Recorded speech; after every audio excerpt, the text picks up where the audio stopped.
Every human being is in search of truth, knowingly or unknowingly, because truth alone will satisfy a person permanently.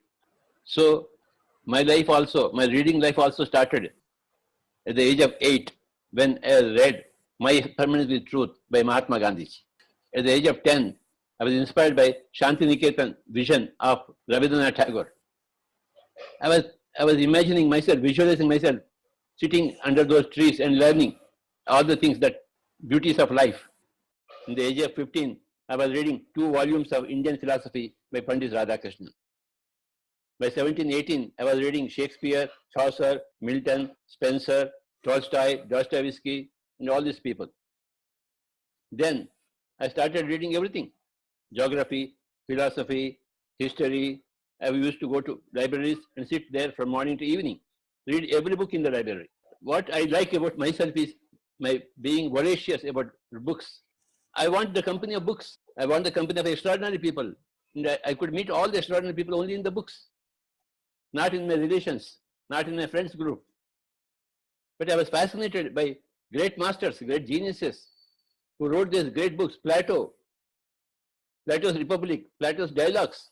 Then I would read all the books of Vivekananda, Ramakrishna Paramahansa, all the Upanishads, all the Tibetan Book of the Dead, Egyptian Book of the Dead, all the Sufi saints, all the Jewish saints, all the Christian saints, St. Francis of Assisi. So I am fascinated with great minds.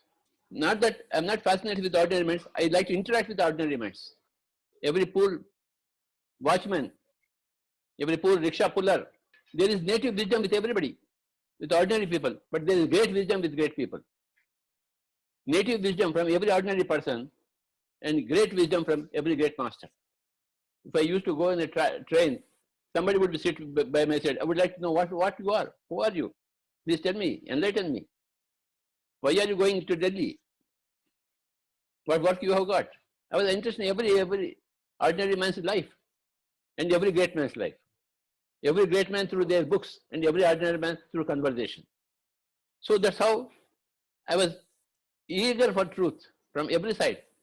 It's a lifetime of eagerness for truth, collecting the truth. And out of this huge collection of my truth, something has to come out. And what has come out is the Pyramid Spiritual Society movement.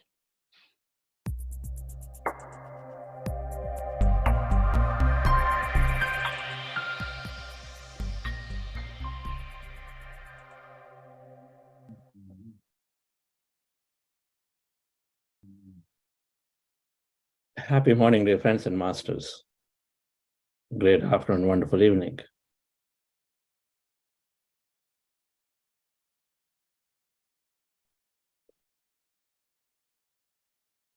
Buddha's Yoga Foundation is an inspiration from Patriji,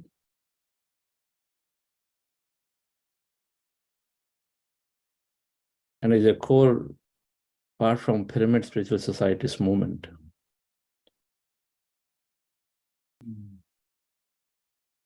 Patriji talked about, like no other master, that one must go and learn from everybody. Like that honeybee, take the best from everywhere. I said, take the best from everybody. Best is what you resonate with, what feels right, what appears right here, but what feels right. And learn from everybody, where what is there is infinity. And second thing, of course, he said 50% is about meditation, meditation, meditation, because you cannot go wrong if you meditate. He gives so much importance to meditation. He gives so much to practice.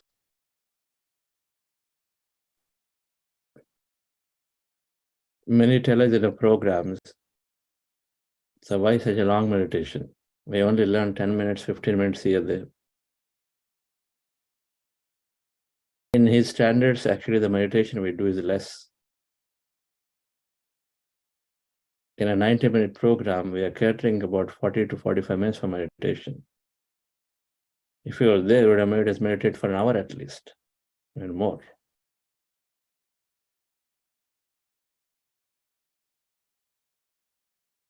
So learning 50%, meditation 50%. Two very important practices.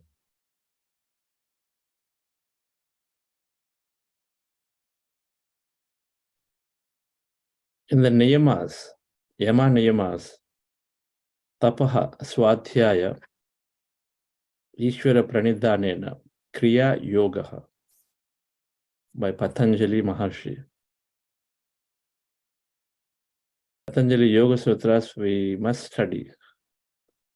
At least the part that is most popular, which is bringing all meditations, organizing them into a set of stages.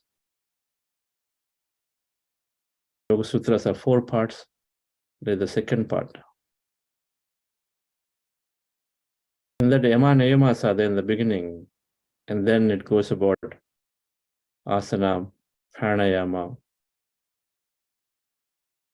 pratyahara. There are 6 more stages. When the yama niyamas, which is helping us to strengthen our practice, the 3 important things in the niyamas, tapaha swadhyaya, ishvara pranidhanena, kriya yoga. Karma yoga, kriya yoga. Now, what is kriya yoga? Karma is what you do, kriya is what automatically gets done. Our body has so many kriyas. It should become automatic. What should become automatic? In somebody's pursuit for excellence. 3 things, tapaha swadhyaya, ishvara pranidhanena. Reducing the needs of the body, eat less, talk less, all of that is tapaha. Sleep less. Swadhyaya, swa-adhyaya, read about ourselves in relation to us and in relation to everybody. Study of self. We need to know more about ourselves, we need to know more about others so that we know more about ourselves again. Swadhyaya is where it is coming that we learn from everybody. Meditation will help us to look into ourselves. What's my thought? What's my belief? What's my past? And reading about others is, of course, learning as we are learning. How are others been doing? What is their life? Where are they going? Where did they come from? What is it I can learn from them? What lessons are they bringing to me? Because every person we meet is always bringing something to us to learn, to get inspired. If the knowledge is infinite, then we learn from everything, right? And everybody. Everything and everybody, the knowledge comes. If there is infinite, then everything is there that is helping us teach. Nature is teaching us so many things. We say it, we know it. The birds that come, and then any animals, there is this big language. Shaman masters who are masters in South American regions, they have a huge language with nature. If an eagle comes, they know what it symbolizes. If a snake comes in your dream or in your meditation or your wakeful life, they know what it symbolizes. It is bringing a message.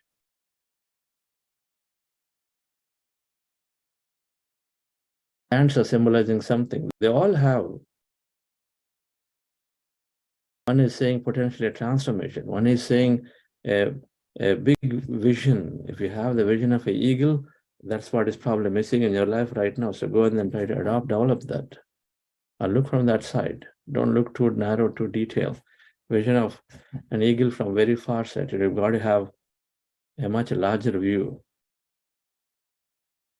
An ant could be saying that you must believe that you can do much more disciplined. Come together as a group. Many, many messages are there. Ted Andrews is one such authority about these animals. But there are masters who have then studied or taken the culture, their past knowledge from ancients, and then documented all of that. And so the studying of masters becomes a very, very, very important practice. And he talked about it. Swadhyaya is study of self and study of Swadhyaya about us, through understanding of us and through understanding of others. If we listen to every master when they're talking about their experience, which is why we allow so many people to come and share, then we relate ourselves to that. So in our practice, in our life situations, we say we're not alone. B, we get solutions from them in what they have done so we can do it. C, we get inspiration from them because many times they've done something much more than what you could think. So we get inspiration from them. D, then the more we recognize and read and understand their experiences, we are increasing our ability to understand our meditation experiences. It's called possessing third eye capability, increasing your third eye capability. One is to receive, another is to interpret. Both are combined together as third eye. Third eye is to know anything about past, present, future, that things are happening. So all the experience we receive in our dreams and meditations are not just random. There is something. When we listen to somebody's experience, they're telling you, I saw Lalita Devi. I saw Lord Shiva. We're merging with Lord Shiva. This is the experience I'm seeing. And they tell you, it meant to me that I am the same as this whole. It meant to me that I need to work towards letting go more. Could be, right? Dissolving with Lord Shiva's energy means laya. It could be that you let go of stuff. It's okay. Let it go. Hold on to it, it becomes matter. Let go, it becomes laya, it disappears. Now, a person may interpret it in different ways when they get an experience, because that's relative to them. There are so many ways. So every time we hear people like this, then we start having our own deposit of knowledge about when we receive something, what would it mean to me? The ability to interpret increases the dreams and meditation experience. And that's why Patriji said, go on listening. I go on listen to everybody. It gives me an understanding. It increases the third eye capability. I know I possess a big third eye because I have listened to lakhs and hundreds of thousands of people's experiences. What's common is that people finish a meditation and just go. Thinking that I used to be like that too, by the way. In the initial 6-7 years, every time somebody comes and starts experience, I say, okay, my meditation is done. It is their experience, it is their thing, nothing to do with me. But Patriji is encouraging somebody to speak, that's why they're speaking. This is how I used to think.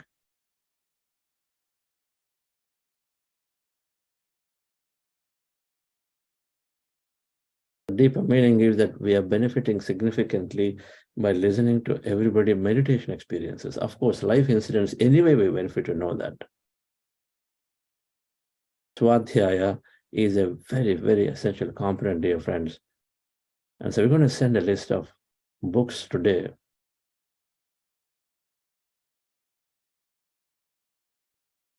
When I became serious about meditation in the year 2002, we were told, here are the 25 top books that Patriji recommended. The beauty about this master is that he never hesitated to give first some other master's book. He never hesitated to give somebody's book. He said, the first thing he said is, have you read Seth books? He said, you must read first Richard Bach's books. What are you talking about? The problems everywhere exist. Sir, there are problems everywhere. Read Richard Bach's books. Know why there is no something called problem. There know why something called injustice. What are you saying? There is no injustice. The whole world is built upon injustice. and tragedy. What are you saying? This is how I used to think. No injustice, no tragedy, no complaint, no judgment. You are creating your reality, not somebody else. Everything is opposite to what I've learned since then. I thought I knew a lot. Only after going through all of them, I start making sense. That everything is happening for an experience. We put together in a short time frame, something is happening, not happening. And then we measure with respect to the society conditioning and rules, the culture that we brought, with respect to that something is good, bad, something is tragic, not tragic. We are labeling. Somebody goes up to Himalayas, somebody takes a Mount Everest expedition where they lose their legs, they lose their life. We say that is a good experience. That's not tragic. Oh, adventure. Somebody's done adventure and they lost it. We give a different meaning to it. Somebody loses in some other way, which is reckless. It is tragic. Somebody else has caused it to them. In a road accident, somebody else has caused it. It is tragic. But there is, okay, adventurous, great stuff somebody has done. We have our own meanings, different situations, based on what we've been conditioned to believe is high or low. But then when you look from a higher perspective, it's all same stuff. It is the same. We are here for an experience. Shubha, Ashubha, Parithyagi. And Bhagavad Gita. Become equanimous. Yoga samatvam yuchyate. Yoga is meditation. And then when you practice yoga, you start recognizing that everything is equal. Samatvam yuchyate. You become equanimous to everything. So, dear friends, knowledge is very, very important. And so we're going to send this list of books, and on our path, we've been saying it, and Patriji always insisted that we are in the path of knowledge. Osho, creators, philosophers, meditators, great meditators. His knowledge must be read.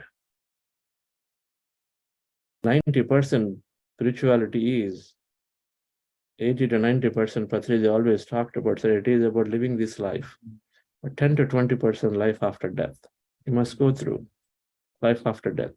I'm reading this book now. I came here, I went to a bookstall, Aristotle.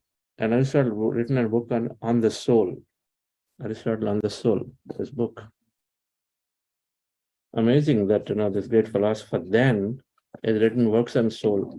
How many people know about this? This is a beautiful book that we published called Miracles of Meditation by Buddha Say Quantum Foundation.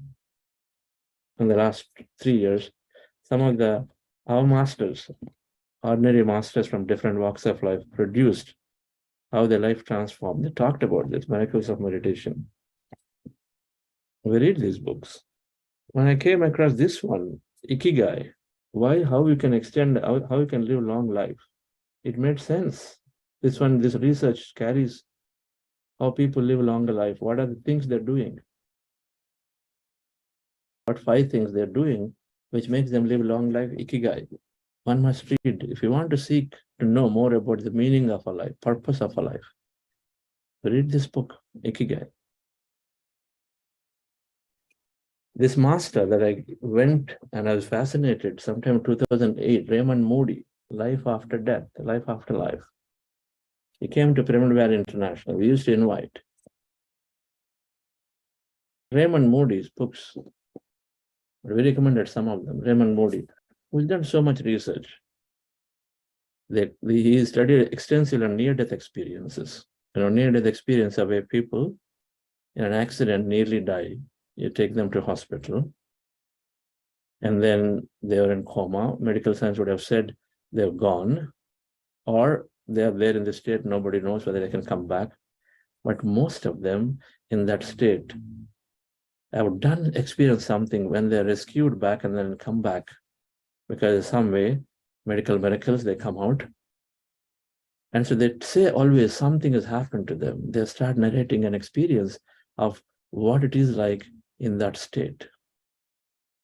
Many a times, in order to make believe the people, they actually tell in that state how that operation is carried out, what color the doctor is wearing, the dress, and what are they doing. In some cases, they even told them, hey, you know what, you left that small scissor in my body, please open it up and take it out.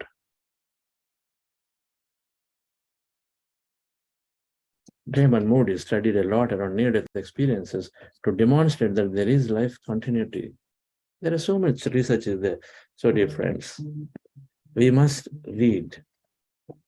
We must read all the books about meditation. This is a new book recently got released by MB Publishing, Patriji's Daily Message, an amazing, amazing book. It's just about 900 pages, that's all.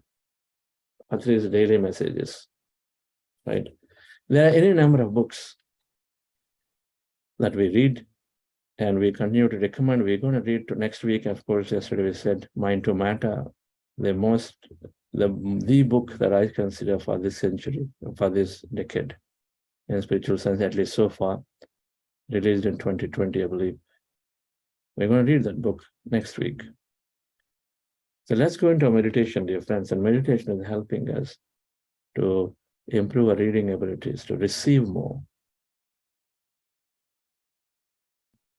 The practice we're doing is breath mindfulness meditation, Ana-Pana-Sati. Our goal is to empty the mind and be in the empty states are meditative states where we receive energy, we feel vibration, sensation in our body as we empty the mind. And we do that by observing our natural, normal breath. Let me try to bring up the slides here about the process.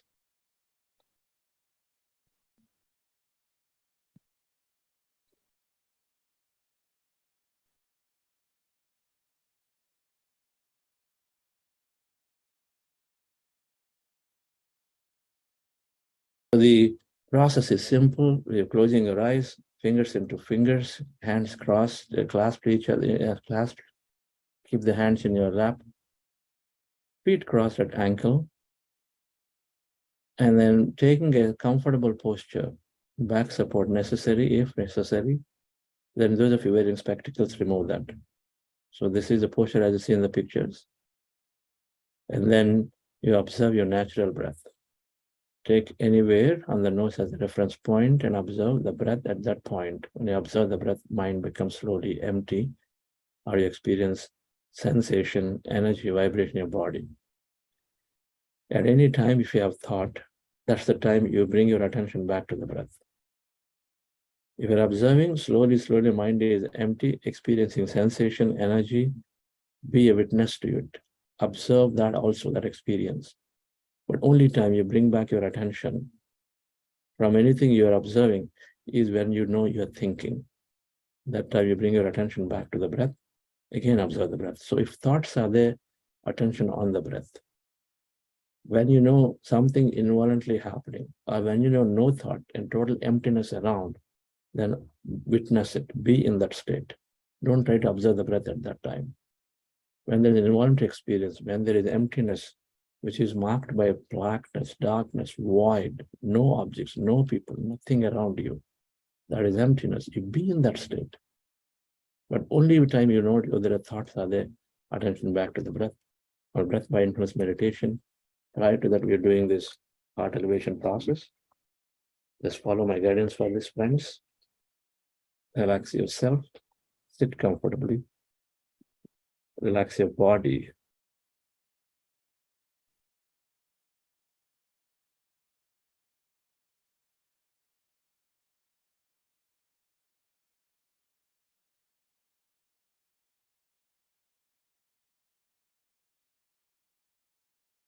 Scan your body from head to toe.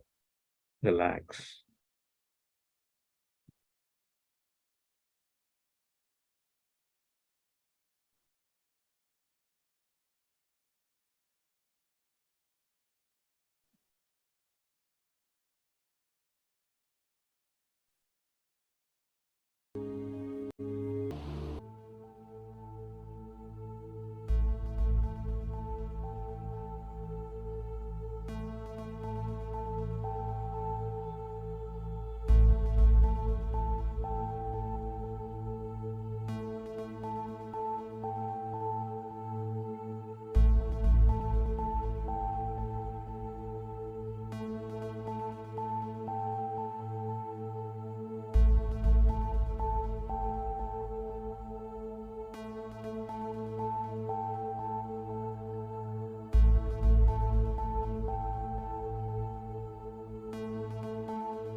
Allow yourself to merge into your breath.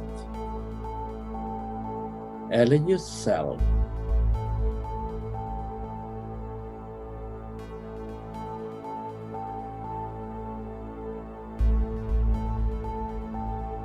to experience that emptiness sensation.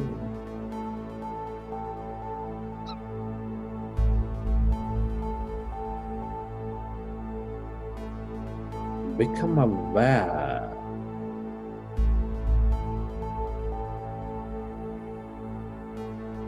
of that blackness, that void.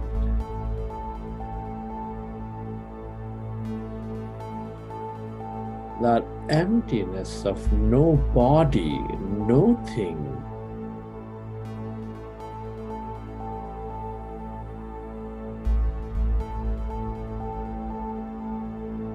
As you empty your mind of thought, you move away from your body, the matter you experience. Emptiness.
all emptiness is energy. The quantum field of energy with endless possibilities and opportunities.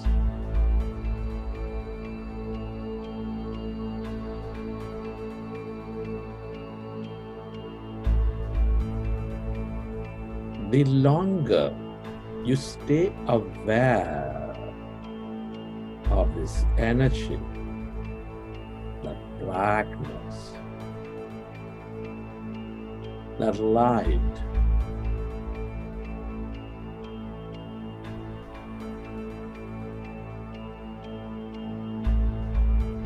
the more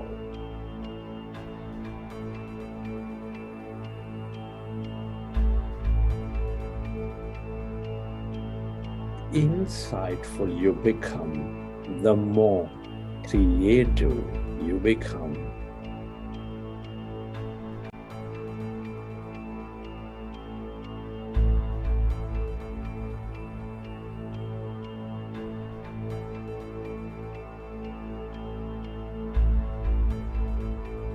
Everything and everybody are inside in this field of energy.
Allow yourself to merge into that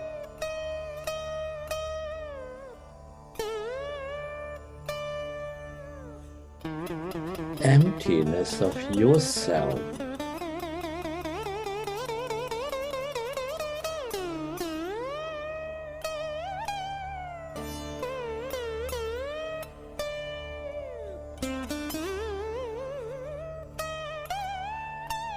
That quantum consciousness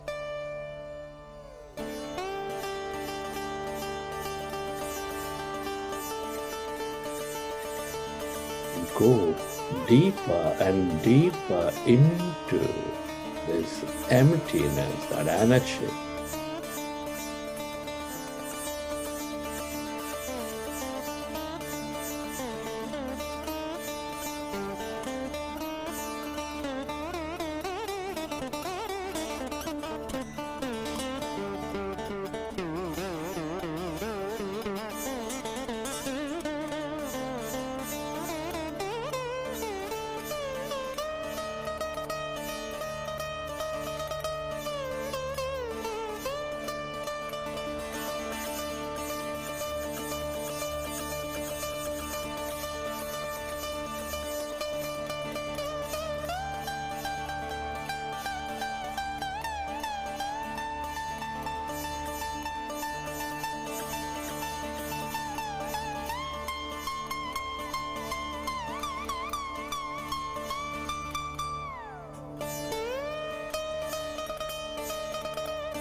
Relax your body.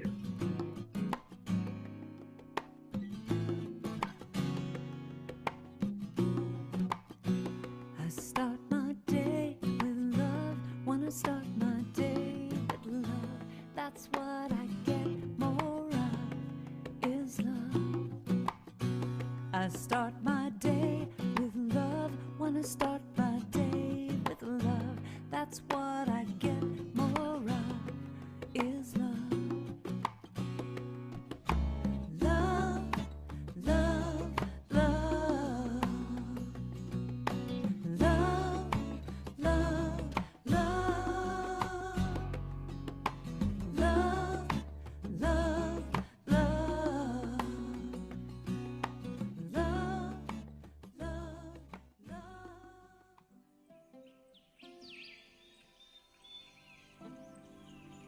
Recollect your experiences from the session. How did you feel? What did you see? Who have you become?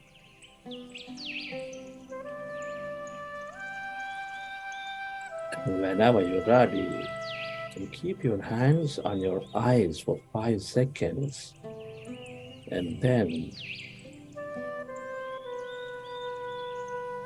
you may open your eyes.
Okay, friends.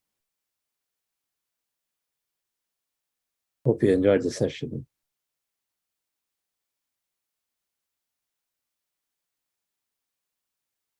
I asked to recollect your experience every day. Experience of what you have felt inside, but also overall about the session.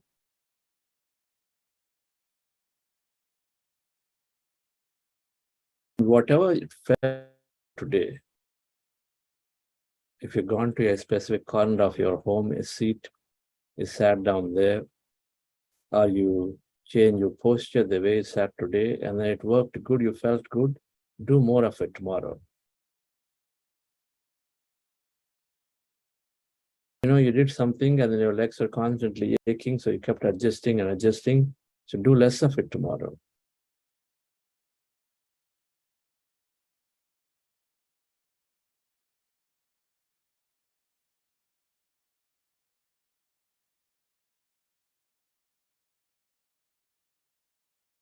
Today, we're going into something called a breakout room. The goal and idea is, if you were there listening to me in the beginning, Swadhyaya is to know more about ourselves. And part of that is two aspects. One is listen to everybody's experience, share our experience, and of course, read from various masters' life experiences. So this breakout room concept is exactly that. So we divide, right now we are a few hundred of us, and welcome to those who are on the YouTube channel. You can come back and join Zooms to participate in these breakout rooms where you want to interact with the facilitators. So we're going to divide us into smaller rooms, so we will get automatically assigned into smaller rooms of maybe 50, 30, 40, 50 people, where we're going to discuss, we're going to interact, share what you're feeling so far. 5 days of meditation is a good amount of practice. I know some of you were not regularly there. That's okay. But please do share. At the same time, listen to many senior masters are here. We're really grateful to all of them, and they are very eager to share their experience. With meditation, we become a giver. We want to give.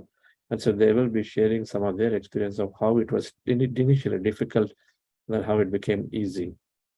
How they were having challenges before, but then how they don't longer feel challenges anymore. Many of those, please do share and participate. It's for each and every one of us.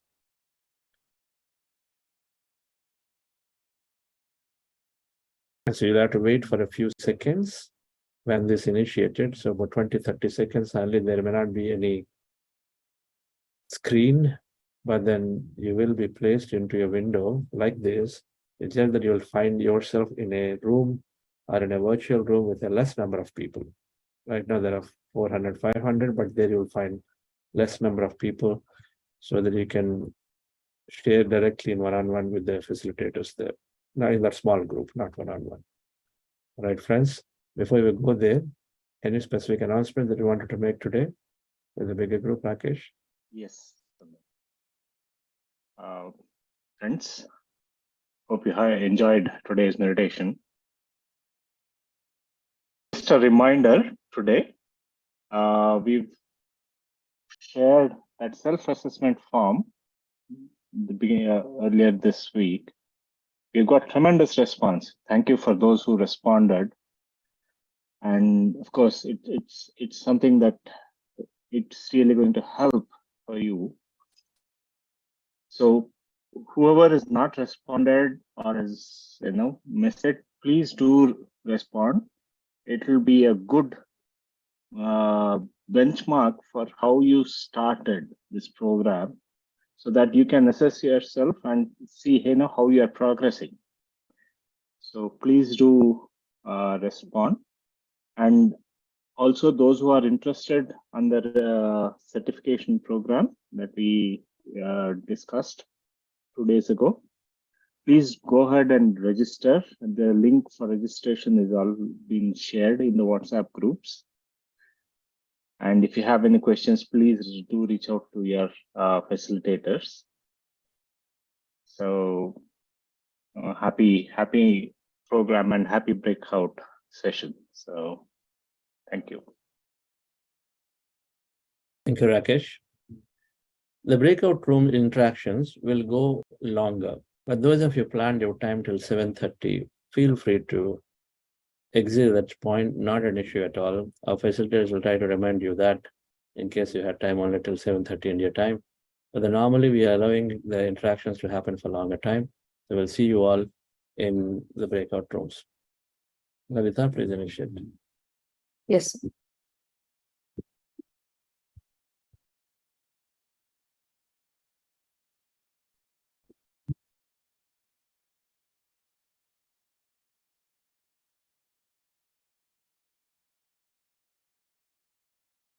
Friends, you'll be seeing a small pop-up on your screen, which will ask you to join the breakout room. Kindly accept and you'll be moved to the smaller rooms. And the friends who are joining us from YouTube, the meeting details or Zoom details are put in the description below. So you can join the session using the Zoom details and participate in the breakout rooms. So please be noted that the live session will stop now. For participating in the breakout rooms, kindly join the session in the Zoom. And friends, if you are not able to see the breakout rooms assigned, please try and reconnect so that we can assign you back to the breakout rooms again.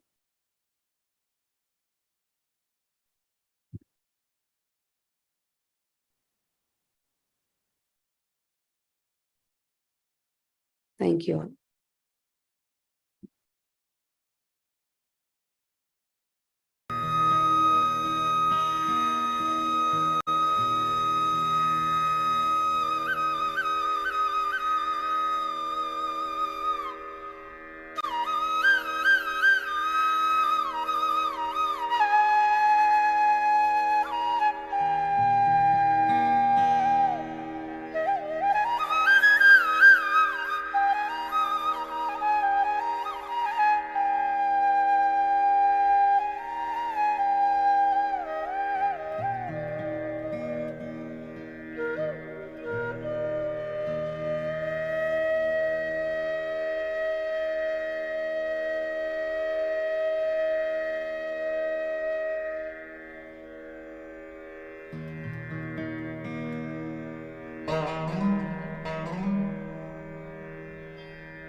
Happy morning, friends.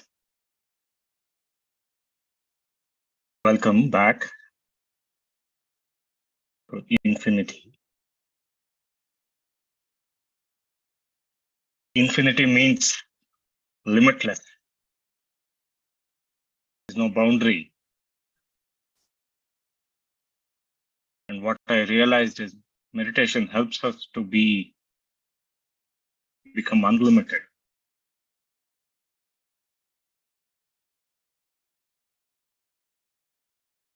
When I started practicing meditation, I started with the goal, okay, it's calming my mind. It's helping me relax.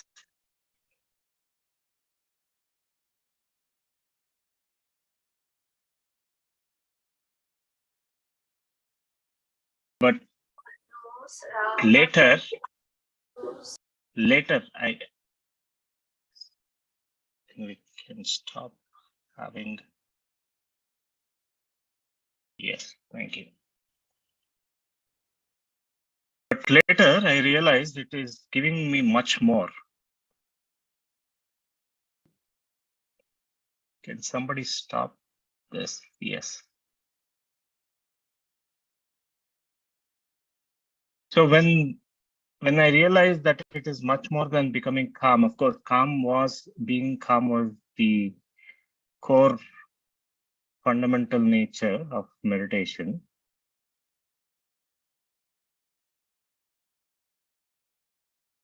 So later, I realized we can actually be limitless. There is no limit to what we can do and what we can learn. Through meditation, our learning ability becomes much more. And as we learn more, we expand our own perspective. And that was the biggest learning that I had through meditation. That I was able to change my perspective so deeply. And today, again, I think we will learn more about it. But meditation is much more than just sitting quietly. It helps us to expand much more than what we can realize right now when we are conscious. So thank you, friends, for committing yourself to this program, because that is the first part of how you move towards becoming limitless. To commit yourself to say, hey, I'll commit myself, I'll sit for 1 or 1.5 hours for 40 days and be open to learn more. So congratulate yourself and just see some experiences of people who have been transforming themselves through such programs, right? And understand some more concepts today. Right? So over to you, Chandra, and I can just briefly share the video.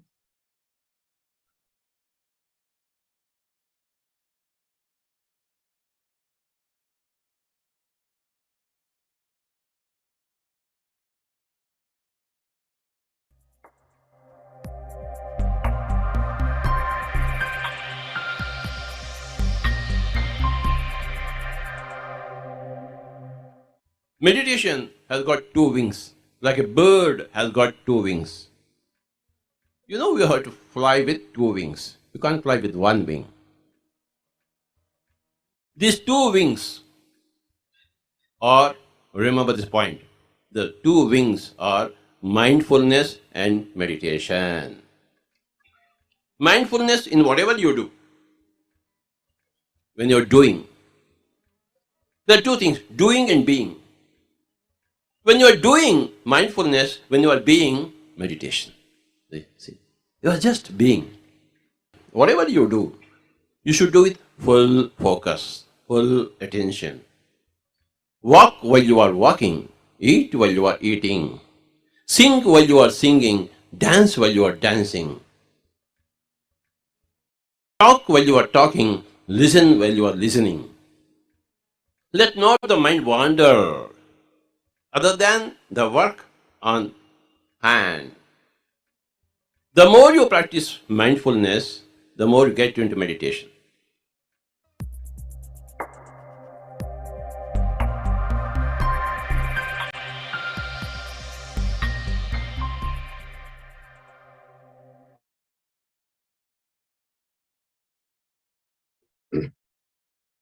Happy morning, dear friends and masters.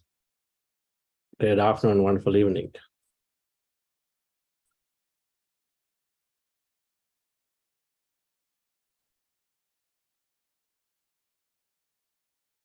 There can't be a simpler answer than what Patriji mentioned there about meditation and mindfulness. The context of meditation in organizations, because we hear so much about mindfulness as equal to meditation. It's important we distinguish what is meditation and what is not meditation.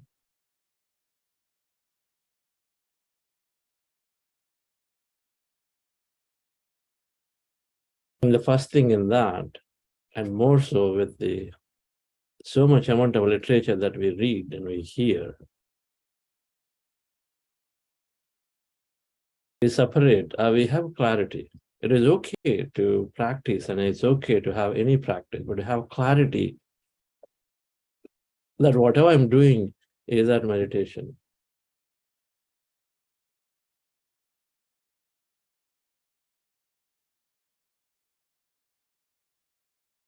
Gautama Buddha, when somebody went to Gautama Buddha, initially, he said, I'd like to learn meditation. And he said, walk while walking, eat while eating. Go back and practice this and come back.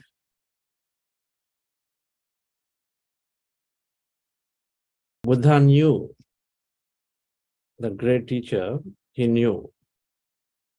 There was someone who came in and then looking at them, they said, walk while walking, eat while eating. You practice it for a few days and come back.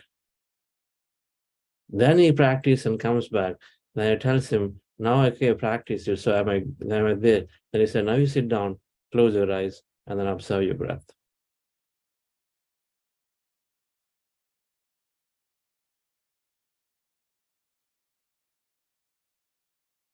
Meditation is a process that helps us to know our grander self, to know legitimately who we are. The process that helps us to know who we are with the intention to learn about ourselves, sitting down to empty our mind is meditation. With an intention to know about ourselves, sitting down to empty our mind as a best optimal way to be there and learn about ourselves is meditation. The intention to learn about ourselves, know a grander self. Who am I? Where am I going? Why am I here? What's my purpose? Seeking answers to these questions, which is called knowing ourselves, is a process, is intention to know ourselves. And sitting down, emptying our mind, to go into then the process which helps us to know ourselves is meditation. Whereas mindfulness is a derivative, is a result of meditation. Mindfulness is, meditation leads us to mindfulness, one part of it. It leads us to exactly do what Patriji said. In our wakeful time, we do walk while walking, eat while eating, talk while talking. We are in the present moment, non-judgmentally, becoming aware of the work at hand, non-judgmentally, with curiosity to learn. That's mindfulness.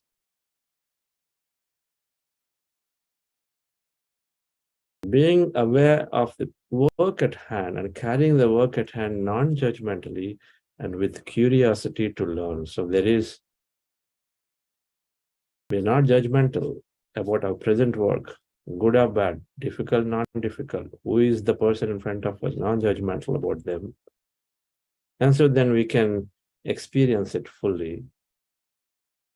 And we have a curiosity to learn about whatever that we do.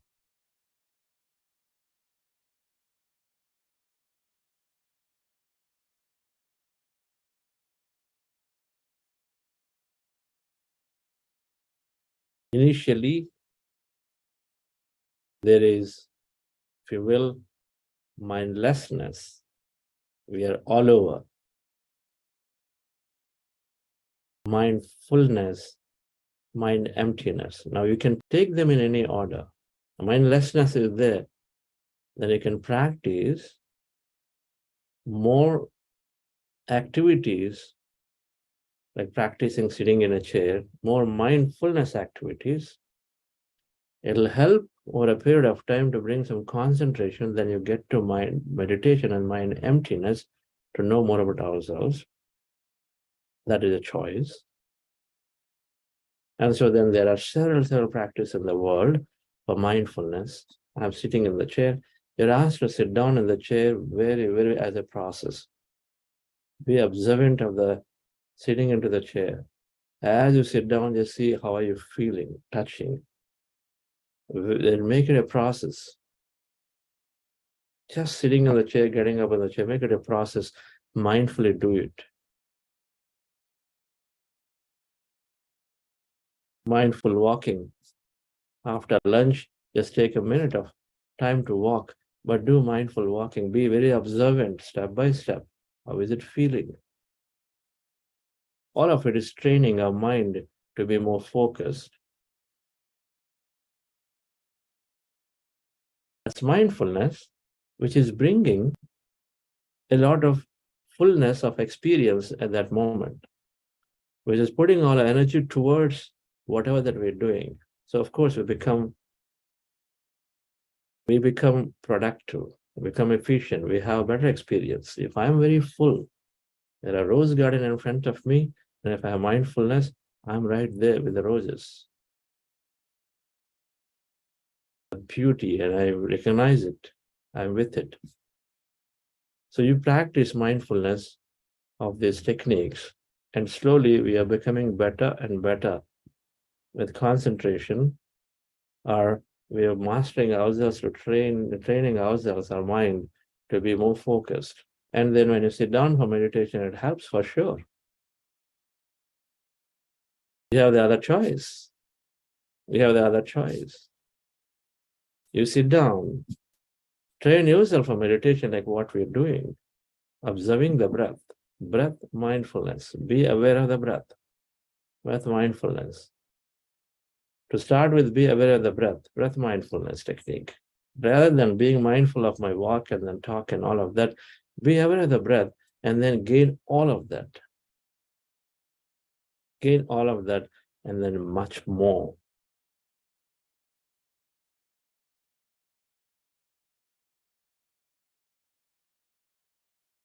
So from mindlessness will become mind emptiness, then automatically mindfulness comes. Mind creativity comes.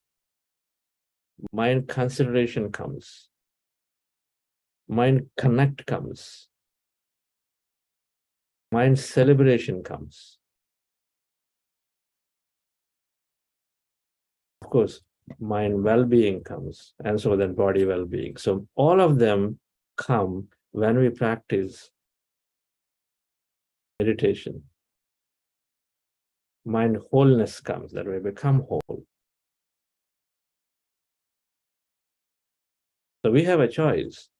From mindlessness, we can go into mindfulness to practice, spend a lot of time, and then eventually get to meditation as a way to know that we are whole.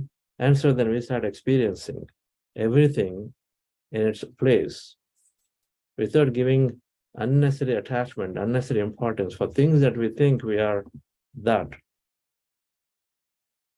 Only that. The more we understand about ourselves, the less that we are particular about things that we are experiencing here. What happens? We recognize the infinity, and so then why are we going after this tininess? Why are we making it a big deal about it when two people are talking, when our in-law is saying something? Why want to make it such a big deal? My colleague is giving me a comment in my work. Why does it become a big deal? It's difficult to bear. We've given too much importance to it because we didn't understand in the grand scheme of our larger nature, this is so tiny. We only think this life, this environment right now is it all. Knowing ourselves means to recognize that we are much larger than this body. We are this infinite self.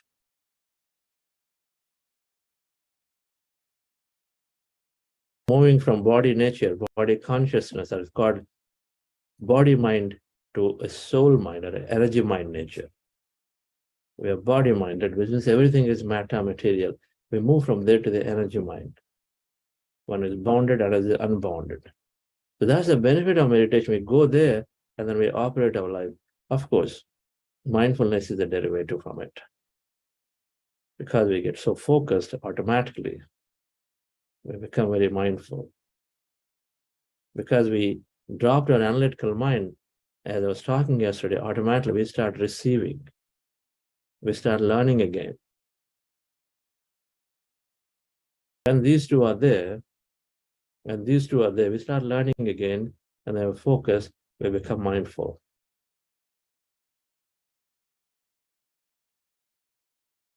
There's more to it. If there is one word that is very, let me say, for the lack of better words, abused, is meditation. Everybody says that whatever they do is their meditation. Yeah, we don't know about it. And so we are saying, whatever I do is my meditation. This is my meditation. Oh, yeah, do you do meditation? Yes, yes. Every day I do my meditation. I do my prayer. I do my painting. I have my quiet time. Not knowing what they're doing, we say all of that is meditation. We just bashed it as one common word for everything that you do by yourself.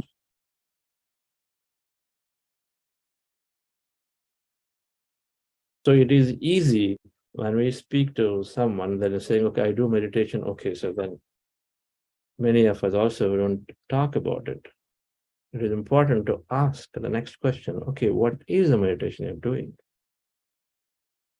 Let's understand for ourselves, because then we get clarity that am I really doing meditation? Am I doing something else? There is mindfulness. There is going into flow states. Something that we do which helps us to go into a flow state to become expert in a single activity.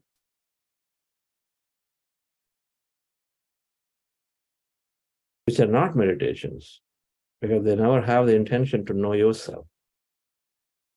Meditation squarely is to know ourselves. So let's go into meditation, dear friends, once again, and then understand today what is and what's not meditation, and then some more things of what's happening to us in our meditation. Our goal this week is to give the technical nuances of these aspects so that we have enough clarity to pursue this.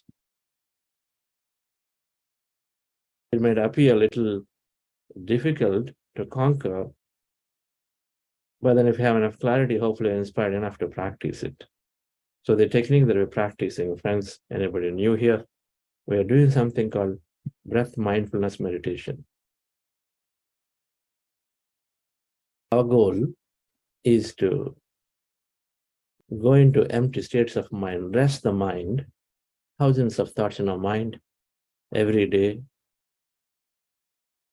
We are body, we are mind, we are energy. And so this mind, being the form, is separating us from experiencing that energy. And of course, every thought is energy. And so mind has thousands of thoughts. So we dissipate unwanted energy. 90 to 95% of thought is unwanted and negative. So we lose a lot of energy. So our goal here is to rest the mind. So we gain that energy back. Our goal here, by resting the mind, we experience that energy. The field of unlimited potential. We experience, we connect with it.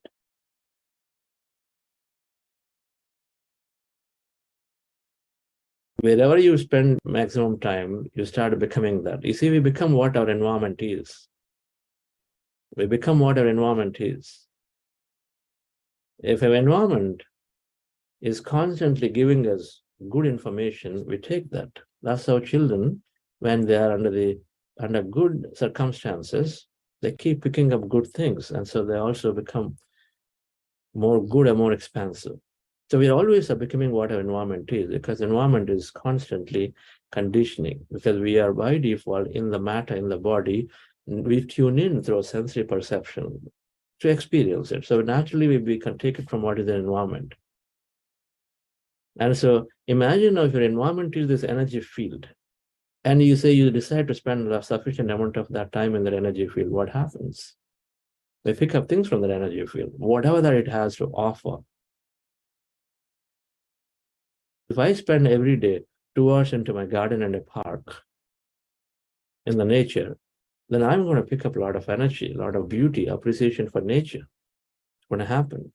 So say the case with being in this energy field. So we understand this more as you tune in or spend more time. So the goal of meditation is to rest the mind to maximize energy, develop several powers of the mind. While goal of meditation is also to be in touch with this energy field, spend sufficient time of this unlimited field of energy. How do we do it? Simple. Let me put up these charts here.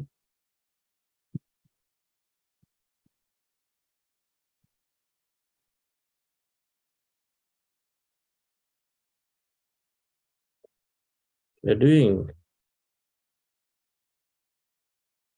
mindfulness meditation. Sit down in the chair or on the floor, cross-legged, and fingers into fingers, hands in your lap comfortably. Close your eyes. Anybody wearing spectacles, remove them. And you close your eyes. So this is the posture of meditation. Take comfortable posture. Backrest allowed. Spine erect, not necessary. Right? So whatever is comfortable to you, be in that posture, preferably in that posture that we're given. And then you observe your natural breath. Anywhere on the nose, take a reference point and observe your in-breath and out-breath at that point. When you observe the breath, slowly mind becomes empty. Slowly, you may start experiencing vibration, sensation in your body. It's called energy. Be with it. Be a witness to that experience. You may experience total emptiness, void of anything, no objects, nothing around you. That's empty state. Be in that. You may experience some sensation, body movement. Witness it. Do not interpret either way. And be there with our awareness, without interpretation. At any given time, if you have thought, then that's the only time you bring your attention back to the breath. And again, observe. And again, slowly, you go into empty states. Right, so it's called breath mindfulness meditation, dear friends. So we're doing this for maximum time. Before we do that, we're doing something called heart elevation process. Those of you joined day 3, day 2, please go back and listen to the first 2 days of playlist to know this technique fully. But the heart elevation is very simple, which moves us into deeper meditative states. So we'll do this for a few minutes. And then we go into breath mindfulness meditation. So relax yourself, just follow my guidance. Relax your body. Your eyes closed.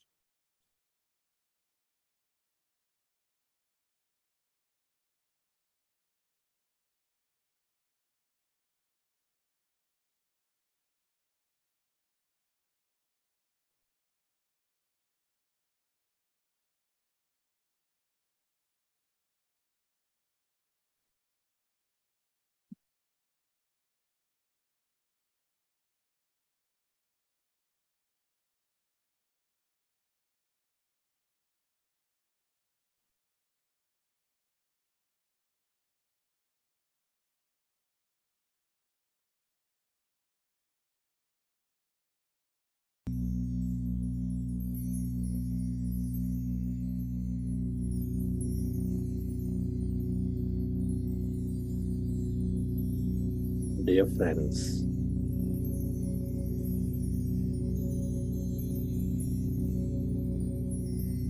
dear masters,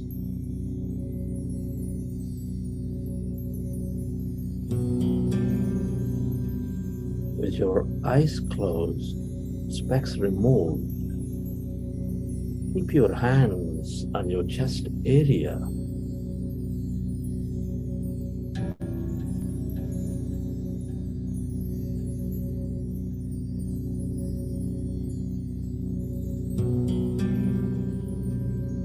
With your attention on your sacred heart,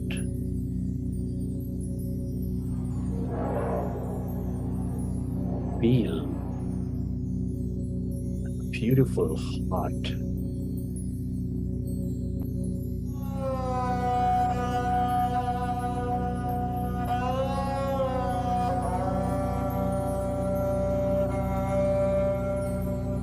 Feel that seed of all emotions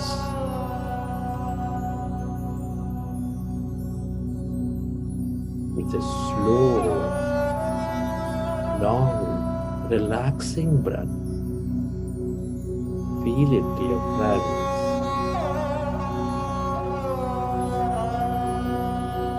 Connect with your heart center.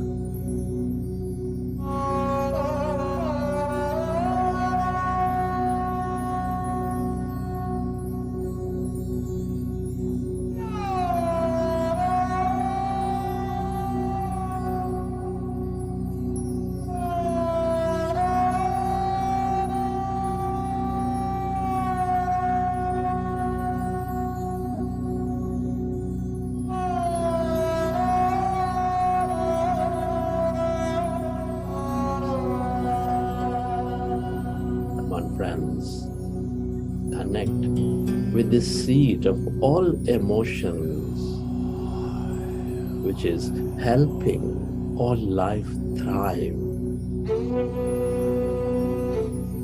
with its energies of compassion, gratitude, kindness. Feel it.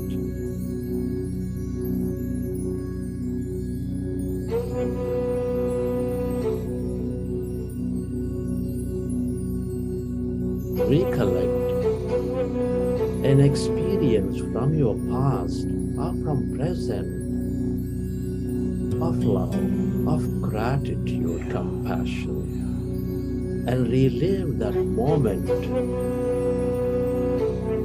and elevate yourself.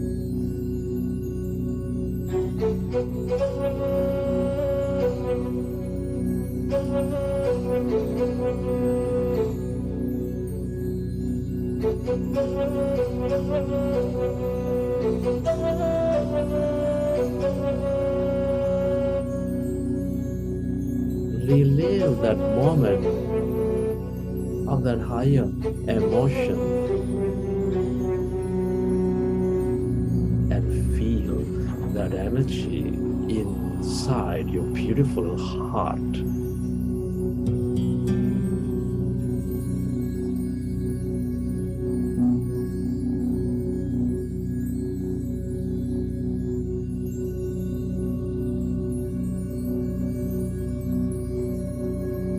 The more you experience this energy, the more coherent you become, the more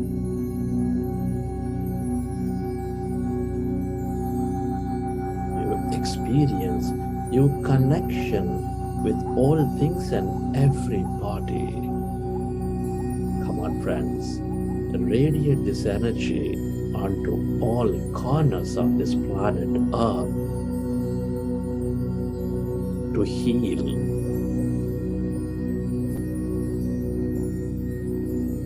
Where your attention goes, there your energy flows.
And slowly, let's go into breath mindfulness meditation.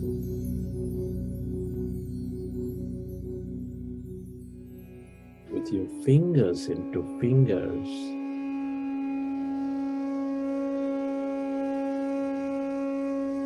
hands comfortably rested in your lap.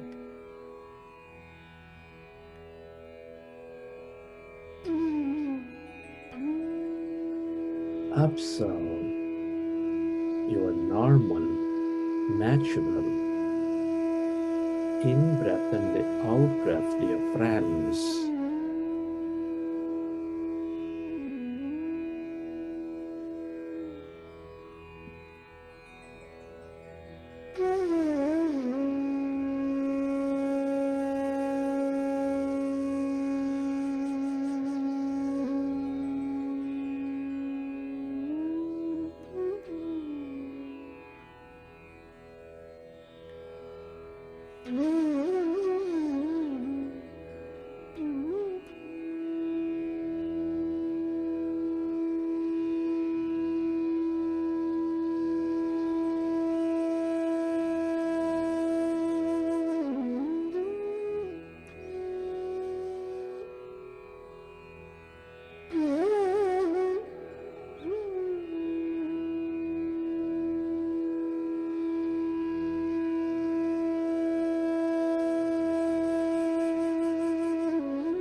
We are going into powerful group meditation.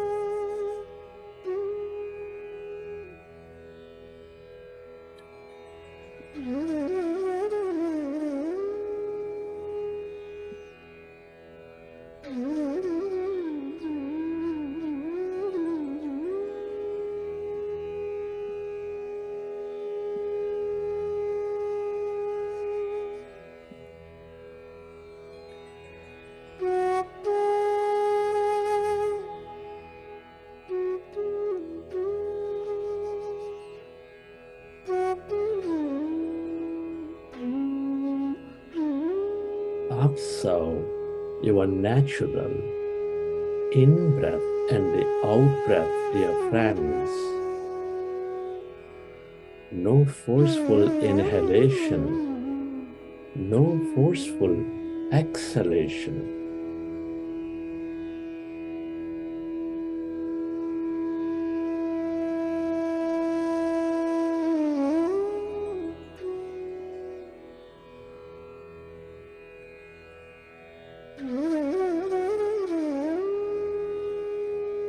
Be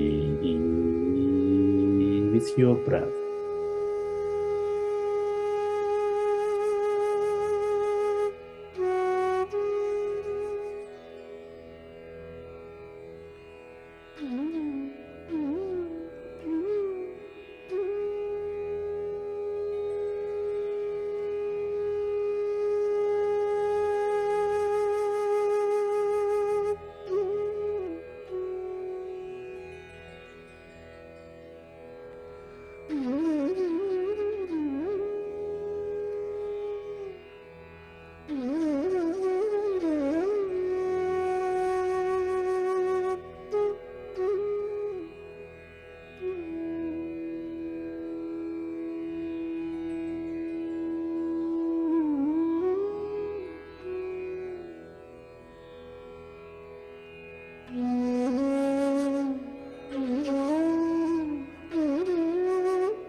Allow yourself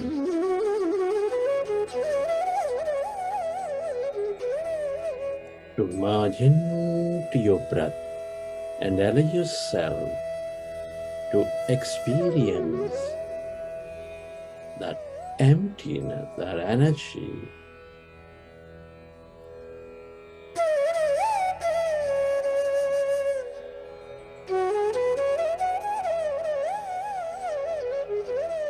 As you observe your breath,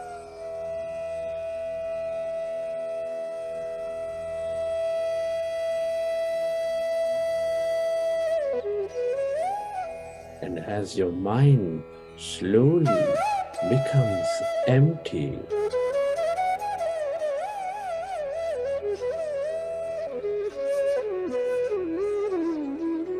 we channelize all that energy into the gender's present moment.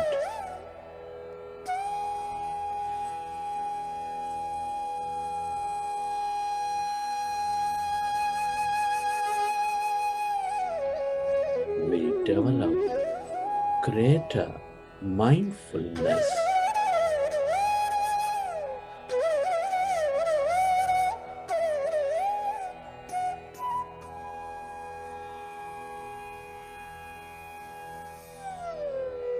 We allow our body to function at its best.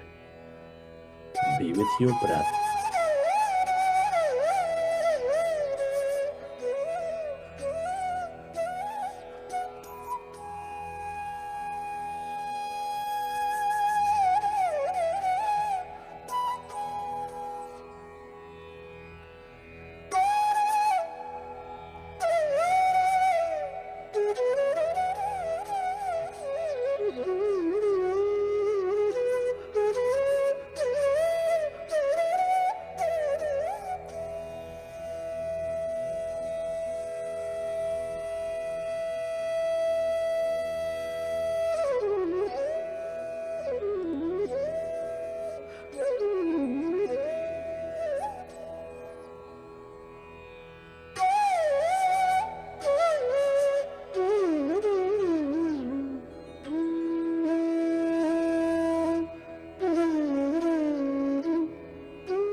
allow yourself to merge into your breath and allow yourself to experience that emptiness where there's no body, where there's no thing.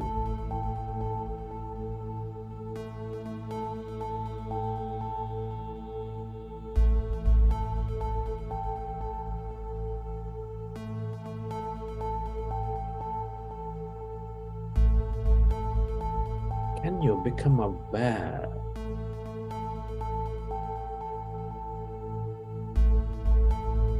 of that emptiness, that endless depth of that emptiness spreading far and wide inside of you, all around you?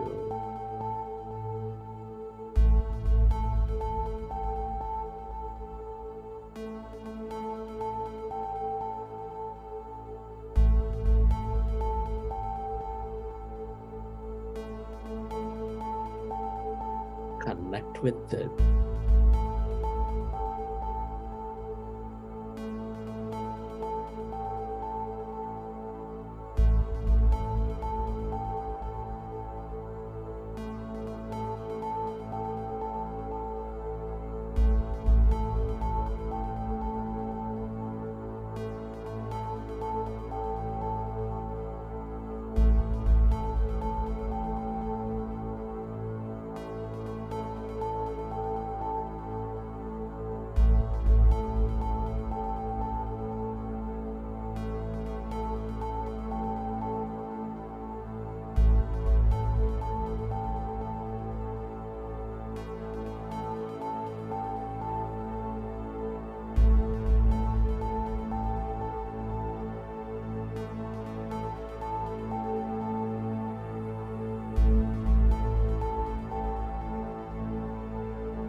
stay aware of that emptiness, that blackness. All emptiness is energy. This is the limitless quantum field of energy, the field of all creation.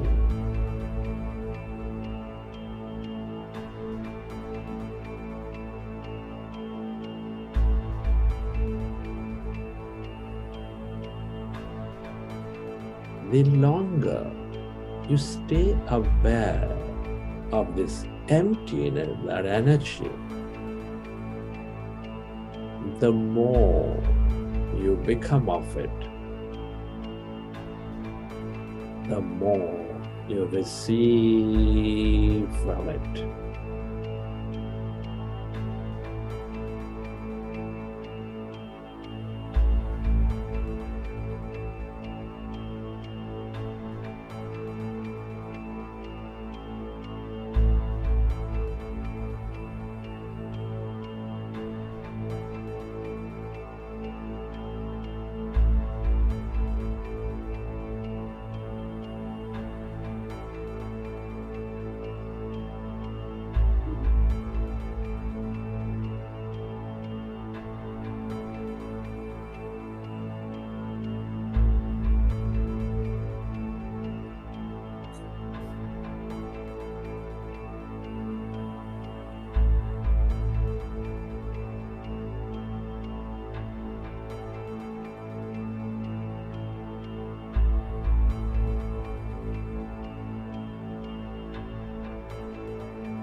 Everything that you ever experienced or will experience is here in this field of energy.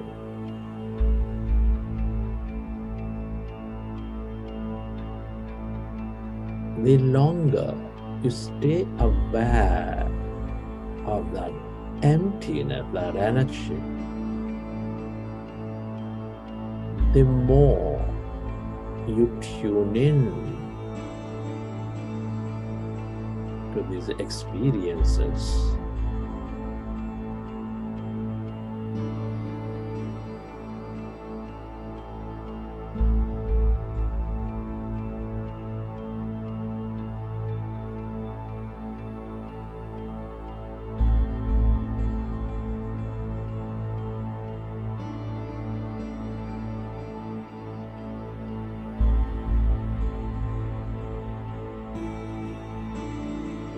Less matter, more emptiness and energy. Allow yourself to stay away from your body.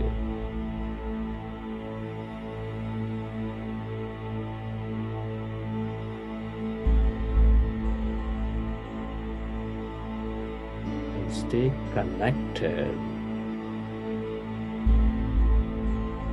to this blackness.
immense honor and privilege to be experiencing this beautiful life at this time of history. Many are not so blessed. Can you express gratitude to all things and everybody for living this life? Express your gratitude to your parents, your teachers, your mentors, to your family, friends, colleagues, relatives, everybody.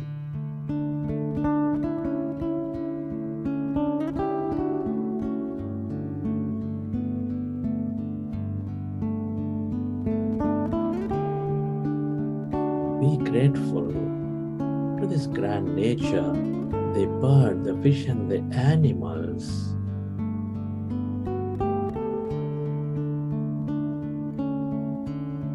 Your gratitude to everything you use, the technology, the system, the governments, the companies. Gratitude to yourself and to this intelligent universe. Gratitude is the ultimate state of receivership.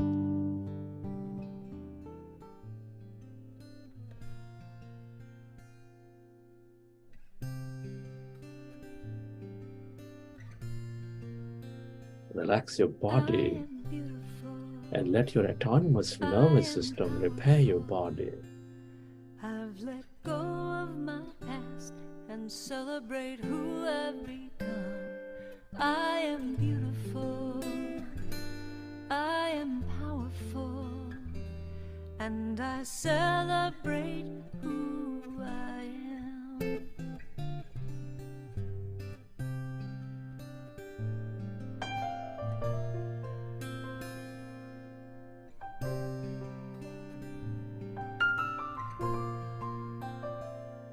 I am beautiful, I am powerful. I've let go of my past and celebrate who I've become. I am beautiful.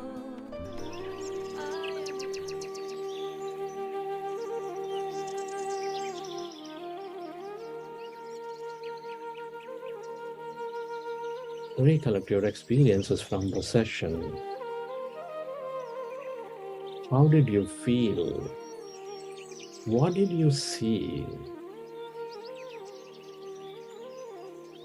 And whenever you're ready, you can keep your hands on your eyes for 5 seconds, and then you may open your eyes.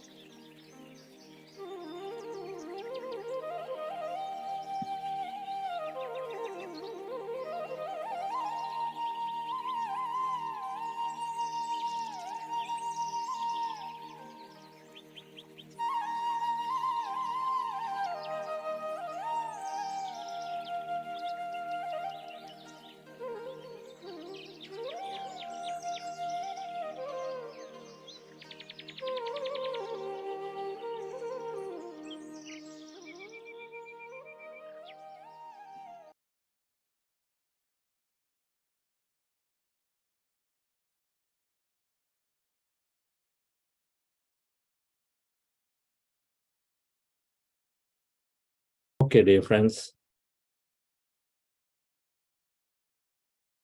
Hope you enjoy the session. We always are asking that anyway we're committed to this 40 days of meditation, every day 90 minutes. Having videos on increase our alertness significantly, our participation significantly, our learning. Our brain becomes very, very alert. And so the learning increases. So if we are committed, then why not have that on so that our brain is maximizing the learning? If we want us to learn maximum, then I say we turn it on, it is equal to sitting in your classroom, walking to the front bench and sitting right in front of the teacher. It's equal to exactly that. Of course, there may be some legitimate reasons of why we're not having it on in special cases, but otherwise, it is good practice. And of course, it has an energy connection. When I'm able to look into you and then you're able to look into me, then we're exchanging good amount of energy. Because the energy communicates much faster than our sound. You know, the sound travels at what, 300 meters per second, whereas energy is traveling beyond speed of light, 300,000 kilometers per second. There's no comparison.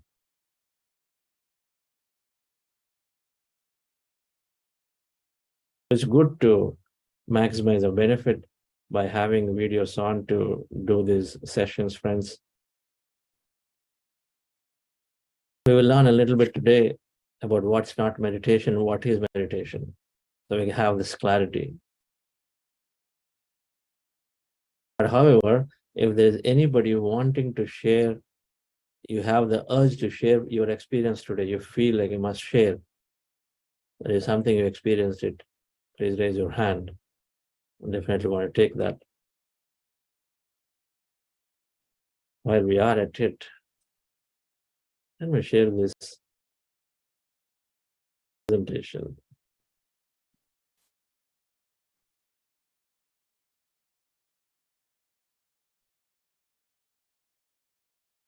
To understand what is meditation, it is a good idea to eliminate what is not. Because there are several misconceptions about what it is not meditation. And then, so while I'm here about to present, let me ask several of our masters, what do you think is normally said as meditation but is not meditation? So please do write it in the chat. What is normally being said as meditation but it's not meditation, based on your understanding from the past, please do write. You must be interacting with people. They were telling you, hey, do you meditate? Yes, I am meditating.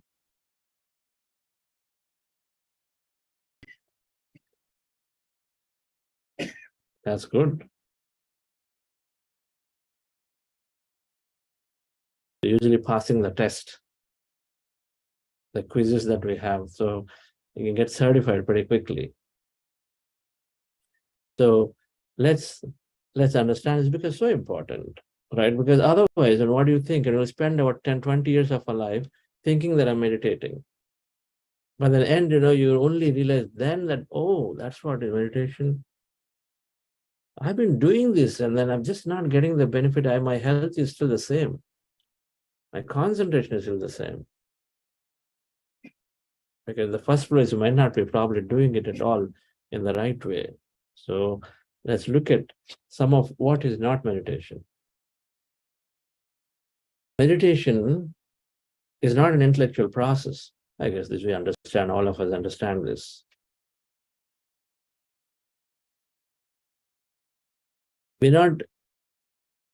It's not an analysis, okay, now quantum physics is saying that everything is emptiness, energy, and so then I understand it at some level intellectually. So I am that and you are that. It's not an intellectual analysis. That's only knowledge. The knowledge has to become wisdom. Wisdom, it becomes wisdom, it's experiential. You have to experience it. Meditation is going to lead to mindfulness because, of course, concentration is coming. And so that means mindful is to be with people, to be with nature, to be there in what I'm doing. Yes, right now I'm non-judgmental. But that's an intellectual process. It's not. It's not an intellectual process. It's not scholarly.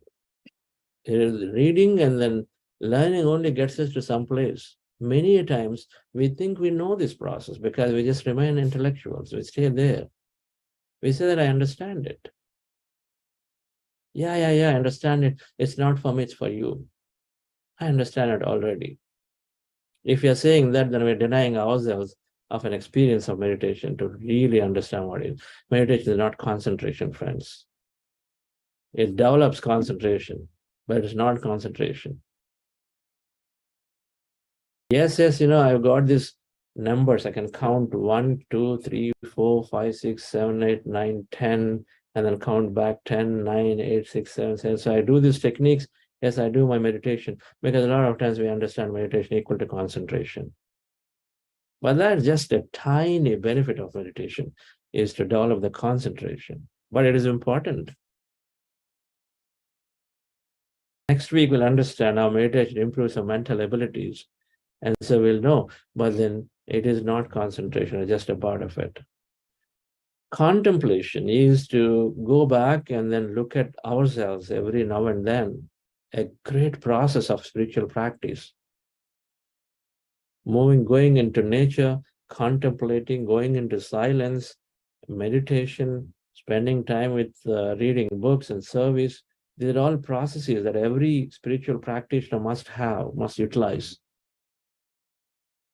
But however, that's not meditation. There's only a complementary process to meditation.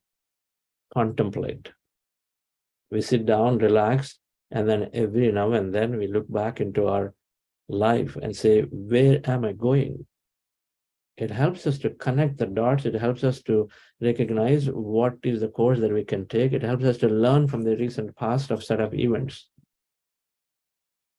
If you've been trying to do something and then each time you try and then you fail or you're not able to get through, you can try a 7th time and at the 8th time with force, or you sit back and contemplate, connecting all the events and say, what's going on? What is it I can learn from it? And the moment you learn that, you can cross over. So meditation is not contemplation. It is a process of complementary. Meditation is not chanting of mantras. Some of you mentioned it. Mantra chanting is not meditation. What is, if we have to know ourselves, chanting mantras, how is it going to help us to know ourselves? It is not even letting us become empty of the mind. Chanting of mantras, when we go, now these things here that are there in this chart help us move into something called a flow state, where we become very, very mindful of doing that, where we forget time and space. In meditation, we do forget time and space. In these activities here, one does forget time and space. Does not mean the meditating. It only means you've gotten better at that thing that you're doing. You're doing the thing that you're doing here in the best possible way. You flow with it. You do forget your environment. And then you do it, chanting a mantras, when you do it over a period of time, you just go into it and you love it. The sound and all of that is beautiful. It soothes the mind. It does not let you to be exploring and then knowing about yourself, because you don't even have that intention to begin with.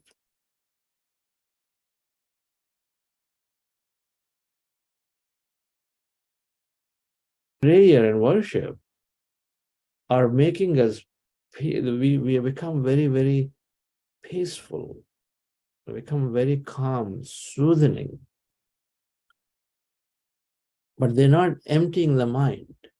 They're not emptying the mind to recognize and then receive the answers, to pay close attention to ourselves, our three minds, our conscious, subconscious, and our superconscious minds. It's not paying attention. Superconscious mind is your intuition.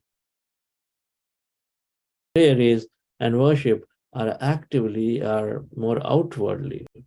Of course, if we become a Ramdas, if we become Kabir, where you are merging Annamaya, you become some of them where they totally merge themselves. They didn't differentiate between them and the consciousness. Then you are going there. It's a different thing. It's part of, it is, then you're going towards meditation. But doing prayer and worship, seeing something externally is a lot more powerful than ourselves. And then putting ourselves in a lesser pedal and then and doing something is not going to get us to understand ourselves. Because we limit ourselves in the concept. Yoga, exercise, walking,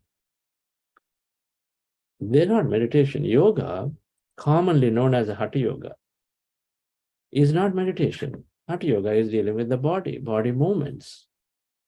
And then, of course, it has benefit towards mind control. But it is no way it is getting us to be totally empty. Raj Yoga is equal to meditation, something that Swami Vivekananda significantly promoted.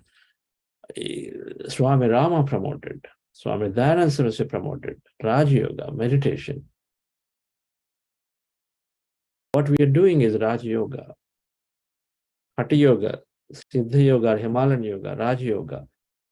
There are different versions. Taking care of the body, yes, necessary. Your meditation will take care of all bodies. But I'd like to do my yoga every day and then practice every day, stretch that part and this one, that one, especially if you don't have good exercise in your work nature. It is good to do some of those, no problem. But that's not leading us to emptying our mind to know ourselves. The intention itself is not there, neither is it emptying our mind stuff to be sufficiently there. Many people do yoga and then towards the end they do 5 minutes of meditation. It is not going to get us much. Many kriyas we do, pranayama, there is yoga, there's pranayama, and then there is Raja Yoga meditation. The kriyas are going to manipulate our energy body, change our energy body. So it's going to give us healing, no doubt, but it's not going to last long because our body, our creation is based on our thought, unless we change our thought. And to change our thought, unless we understand our circumstances, so to understand that, to understand who we are, unless we have a big picture, then ultimately we can't keep to a thought that is aligned to a purpose. And all of this is happening in meditation. It's not yoga, it's not exercise, not walking. So many people have told me, many executives, many employees, corporate professionals, I'm doing, hey, come, let's do meditation, it's important. No, I got my meditation. I do every day morning, I do yoga. That's my meditation. I go into that park and then I go there, I do my walk for 60 minutes, and then my meditation is done. Friends, you're going into mindfulness of walking. You are in the mindfulness of walking. In that walking state, you forget everything about yourself. You are, of course, being quieter there. Mindfulness walking and the nature is what we're enjoying. You're not necessarily going to the empty states of mind to receive and having the connect with that consciousness, that intelligent field.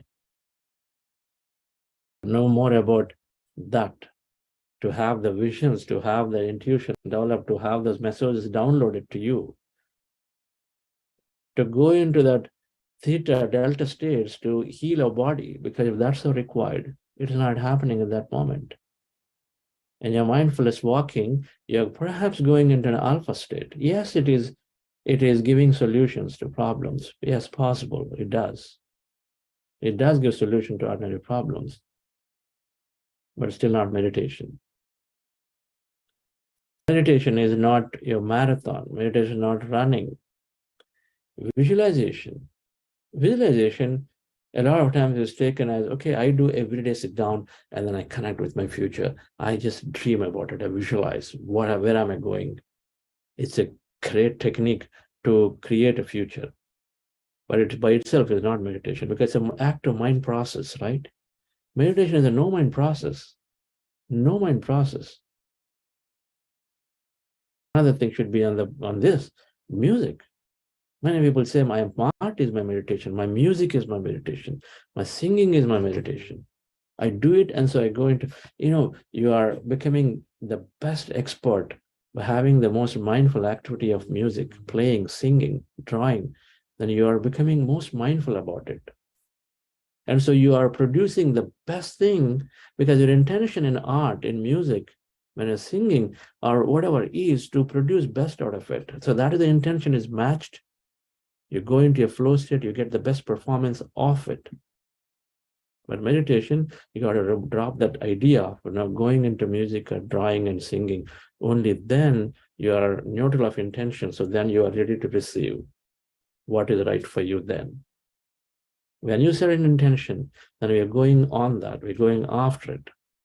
We're not utilizing the whole process of receiving stuff from this emptiness. So my music practice, my art practice, my dance practice, they're not meditations. But they can get you, when you're passionate about them, they can get you to be the best expert in it. And it definitely gets you to be into a flow state where you forget yourself. And so you have this notion that you enjoy it fully. But that does not give you towards knowing about yourself. Recognize that I'm one with everybody. Until that is understood, the daily problems do not go away. Your anger is not going away. You may be best musician, but you still are losing. Big time temperament is there. You lose that. You lose your control. Why? Because you're not necessarily there in the meditative states at all. And then a few more things before we conclude this meditation, friends, is not 251, okay, is not hypnosis. There is somebody alluded to this. It's not hypnosis. Hypnosis is you are in the control of somebody else. You just become a subject. Somebody else is manipulating your energy. And of course, they take you to trance states, and so that a process can help. An extension of hypnosis is past life regression, where you take the assistance of somebody very trustworthy.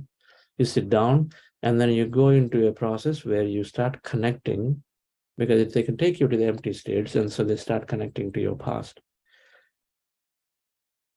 But hypnosis is where you are in the control of somebody else. In meditation, you are a master of yourself. You are developing awareness where you are empty, you are connected to this field, yet you know that you're not in your body, and then something is happening. That is called awareness.